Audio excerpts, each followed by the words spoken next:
Okay, welcome back, everyone, as we continue our journey through First Peoples, First Farmers. Remember to have your heading in the top right-hand corner and the topic on the top line there in the center. Okay, so we first talked about early human migrations out of Africa and into Eurasia, the Americas, and the Pacific. And today we're going to learn a little bit more about those Paleolithic lifeways. Okay, so the societies were small bands of 25 to 50 people, a very low population density, and that's because of the available technology. So we're talking about very slow population growth, a development of deep personal relationships because they understood kinships. Now, the Paleolithic bands were seasonally mobile or nomadic. They moved in regular patterns to exploit the wild plants and animals, and since they moved around, they couldn't really accumulate a lot of goods. Now, these societies were highly egalitarian, perhaps the most free from oppression and tyranny of all people. They did not have specialists, so most people had the same skills. And the relationships between women and men were far more equal than in later societies. The males are hunters, females were gatherers. Now, if you remember from the first section, I talked about the sand culture of southern Africa. Within this culture, rape, wife beating, and that sexual double standard are unknown to that sand culture, that hunter-gatherer culture. And they mostly live in monogamous relationships, but divorce is common among young adults. James Cook described the gathering and hunting peoples of Australia as tranquil and socially equal, but there were some tensions that did exist. The European settlers did observe physical competition among Australian males, and there was wife beating. Now, in the sand culture, the distribution of meat, perceived laziness, stinginess, and rivalry for women also caused tension. But the Paleolithic societies had clearly defined rules. Men hunted, women gathered. And those clear rules about distinction of meat from a kill. There were rules about incest and adultery and even territorial hunting. And along with those small bands of people, non-permanent leadership roles did exist. Okay, so let's look at the contemporary gathering and hunting peoples. This is the San of southern Africa. It's a very small number of gathering and hunting peoples that have maintained their ancient way of life into the 21st century. But here are two young men from the San of southern Africa that set a trap for small animals. I believe this was taken in 2009. So how does this image provide evidence for the gender roles that might have existed in Paleolithic societies that we've already talked about? Well, the San of southern Africa, which is where whom this image depicts, they've maintained their ancient lifestyle to the present day, providing living evidence of aspects of Paleolithic societies.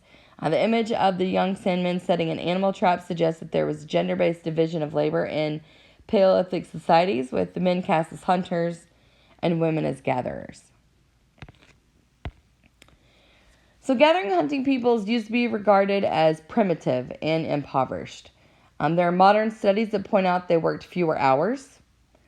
They wanted or needed little, but their life expectancy was very low, 35 years on average.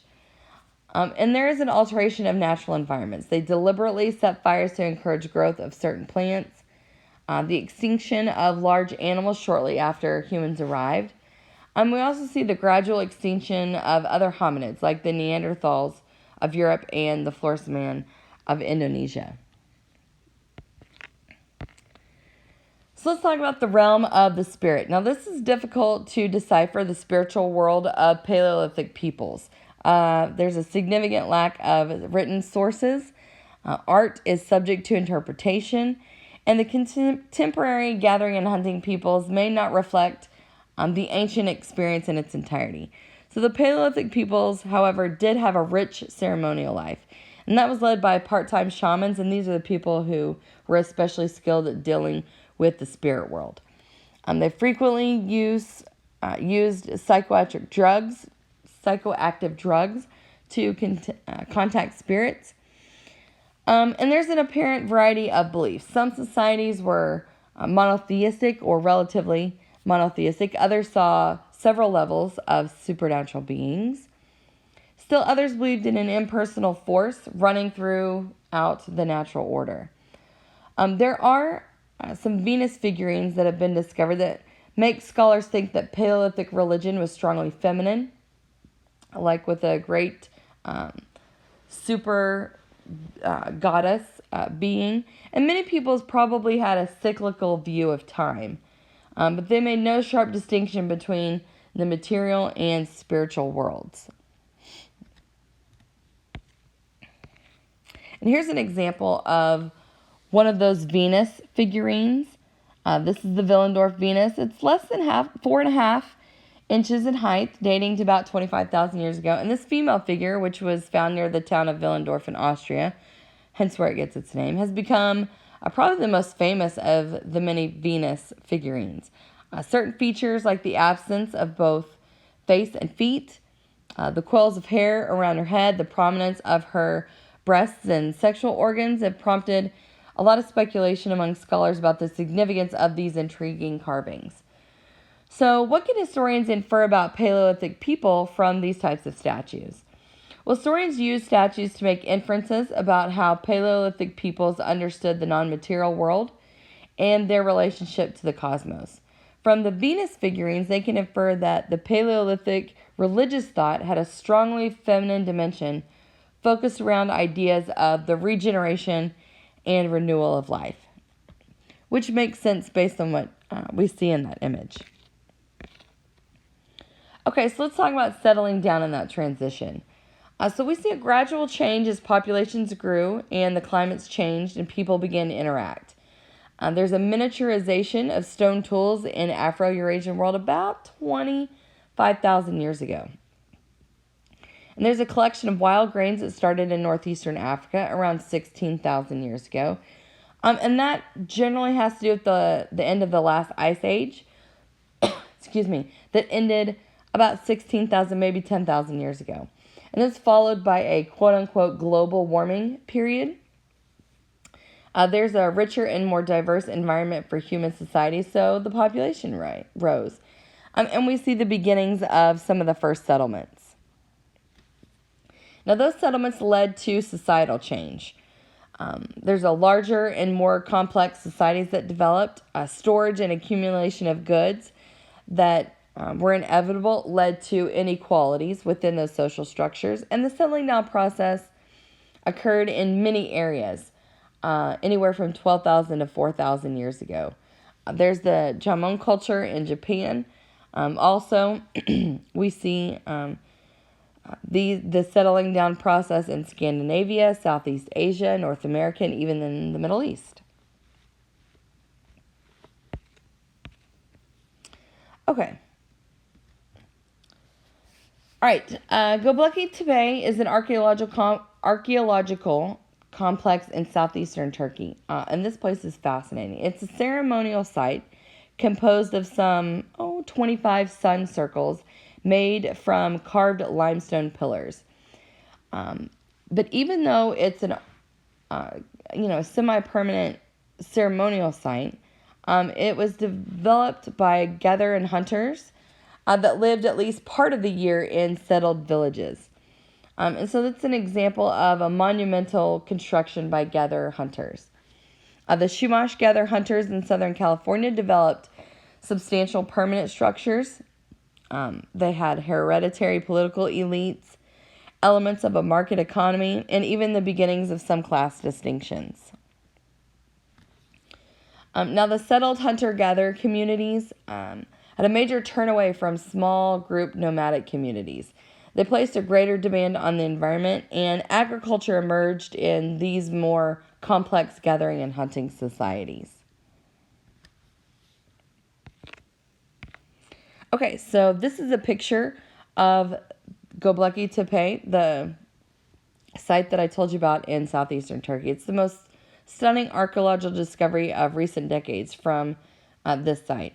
It's in southeastern Turkey, which has been under excavation since the mid-1990s, dating to about 12,000 years ago. This 25-acre complex currently consists of about 200 massive limestone pillars. some as tall as 18 feet and weighing as much as 50 tons. It's carved in a T shape, perhaps to represent human beings with arms outstretched. They were arranged in a set of walled circles or rings. 5 such circles have been unearthed so far, with another 20 or so awaiting excavation. And the most amazing feature here involves those who constructed it, for they were clearly gathering and hunting peoples, living at least part of the year in settled villages. There's no evidence of agriculture or domesticated animals that have emerged near. Rather, the tens of thousands of animal bones and fragments found at the site suggest that those who built the complex dined on wild gazelles, pigs, sheep, deer, vultures, ducks, as well as some wild plants that are native to the area. And it represents a kind of monumental construction long associated only with agricultural societies and civilizations. So this forced scholars to rethink their understanding of the late Paleolithic era. And this is a product of pre-agricultural peoples. The process of its construction may well have played a role in the breakthrough to farming in this region. Klaus Schmidt, a chief archaeologist, at the site for many years, argued that the need for food to supply those who built and maintained this massive religious complex may have triggered the development of agriculture in the area. Certainly, some of the earliest domesticated wheat has been located just 20 miles away and at roughly the same date. And so that makes sense. And if this connection holds, it suggests that the human impulse to worship collectively played a significant role in generating that epic transformation of the agricultural revolution. And here, this is a gracefully carved wild animals. The gazelles, there are snakes, boars, foxes, lions, scorpions, vultures. They all decorate the pillars there at Göbekli Tepe. There's probably a ceremonial or religious site. Like I mentioned, there's little evidence of long-term human habitation that's been found there. So it's kind of considered the world's oldest temple. It likely attracted worshipers or pilgrims from many miles around and may well have served as a place for ritual burials, which is what many historians and scholars believe. Although there are no actual graves that have been found, it's a good possibility. So how did such pre-agricultural peoples with only the simplest of stone tools carve, transport, and erect such enormous structures? What kind of social organization facilitated their remarkable achievement? And what did this complex mean to those who created it? Since stones and bones tell us little about these patterns, many mysteries still remain. Scholars have long believed that large-scale construction, settled village life, and institutional religion were generated by agricultural societies. But the finds here and elsewhere now suggest that these achievements may have been figured in the creation of those farming communities, and perhaps they were precursors to agriculture rather than products of it. See you next time.